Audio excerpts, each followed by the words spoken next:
Айпери Медет Кызы вышла в полуфинал Олимпийских игр в Токио.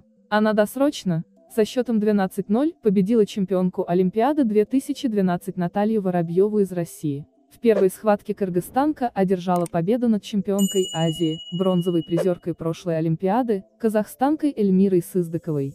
Встреча закончилась со счетом 6:1. Медет Кызы выступает в весовой категории до 76 килограммов. Ее следующей соперницей станет американка Аделин Мария Грей. Полуфинальные поединки начнутся в 15 часов 15 минут по бишкекскому времени. Жоламан Шершенбеков не смог выйти в полуфинал Олимпийских игр в Токио. Он выступает в турнире по греко-римской борьбе в весовой категории до 60 килограммов и стартовал со стадии 1/8 финала, где его соперником был Мейрамбек Айнагулов из Казахстана.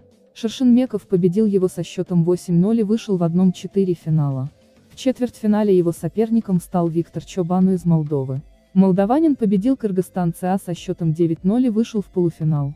Если Чобану выйдет в финал, то Шершенбеков получит право бороться в утешительном турнире за бронзу. Поединки за выход в финал начнутся в 15 часов 15 минут по бишкекскому времени. Соперником молдаванина в схватке за выход в финал станет Луис Альберто Орта Санчис из Кубы.